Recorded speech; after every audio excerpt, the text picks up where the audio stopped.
Assalamualaikum warahmatullahi wabarakatuh. Halo teman-teman. Di sini saya akan membawakan materi mengenai pengaruh HAM, demokrasi, dan lingkungan hidup terhadap ketahanan nasional.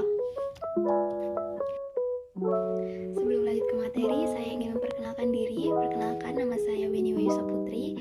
Nomor induk mahasiswa saya 2223210085. Saya dari kelas 1D, Program Studi Pendidikan Agama Islam, Fakultas Tarbiyah dan Tadris, Universitas Islam Negeri Fatmawati Soekarno Bengkulu.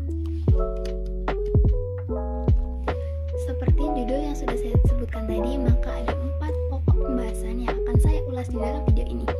Yang pertama yaitu mengenai hak asasi manusia, mengenai demokrasi, mengenai lingkungan hidup, serta apakah terkaitan ketiga hal ini dengan ketahanan nasional. Kita masuk pada pokok pembahasan yang pertama, yaitu mengenai hak asasi manusia. Nah, pengertian hak asasi manusia sendiri menurut John Locke adalah hak yang diberikan langsung oleh Tuhan Yang Maha Esa yang sifatnya itu kodrati. Nah, ciri-ciri HAM itu ada 4. Yang pertama ada hakiki, ada universal, kemudian tidak dapat dicabut, dan juga tidak dapat dibagi. Nah, maksud dari hakiki adalah setiap orang itu mempunyai hak asasi manusia yang sudah dimiliki sejak ia lahir ke dunia. Kemudian yang kedua adalah universal, artinya seluruh orang di dunia ini memiliki hak asasi manusia. Kemudian hak asasi manusia itu juga tidak dapat dicabut dari seseorang. Kemudian, mengapa hak asasi manusia itu sangat penting bagi ketahanan nasional?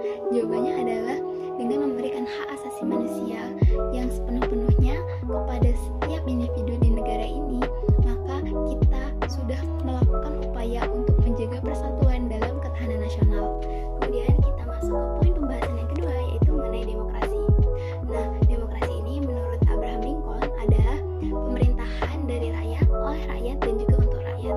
Pemerintahan dari rakyat maksudnya pemerintahan yang dijalankan itu harus sesuai dengan keinginan dan juga kebutuhan rakyat. Kemudian pemerintahan oleh rakyat artinya pemerintahan itu dipilih langsung oleh rakyat melalui pemilihan umum atau pemilu. Kemudian pemerintahan untuk rakyat artinya segala pelayanan yang dilakukan oleh pemerintah ditujukan untuk kepentingan rakyat. Nah, di Indonesia sendiri demokrasi yang digunakan adalah demokrasi yang menganut sistem politik demokrasi Pancasila. Lalu, apa peran demokrasi Pancasila terhadap ketahanan nasional? Nah, peran demokrasi Pancasila terhadap ketahanan nasional dapat kita ambil dari sila-sila Pancasila yang dijadikan sebagai pedoman atau landasan dalam mempertahankan ketahanan nasional di Indonesia.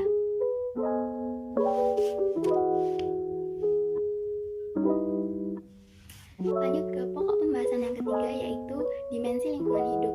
Nah, pengertian lingkungan hidup sendiri menurut Undang-Undang Nomor 32 Tahun 2009 adalah satu kesatuan ruang dengan semua benda, daya, keadaan, dan makhluk hidup termasuk manusia dan perilakunya yang mempengaruhi alam itu sendiri.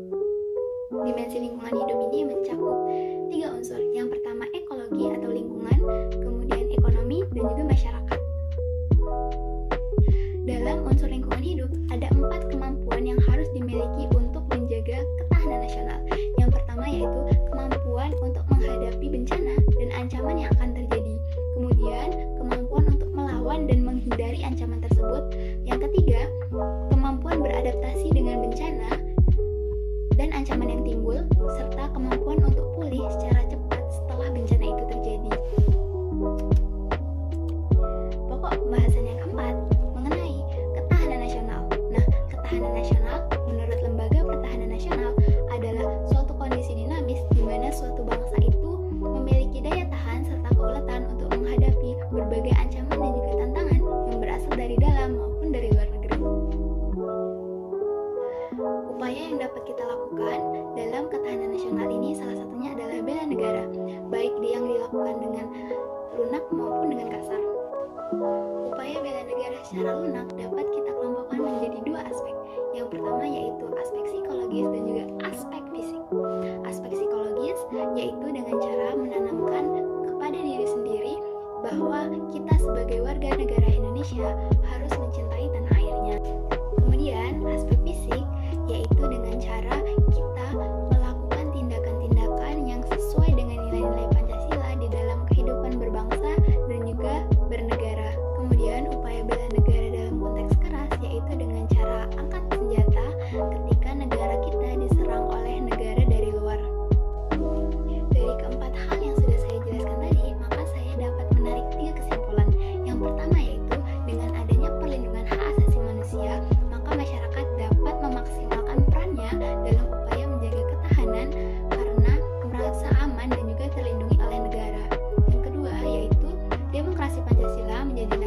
dasar dalam menjaga nilai nasional sesuai dengan nilai-nilai yang terkandung di dalam Pancasila itu sendiri.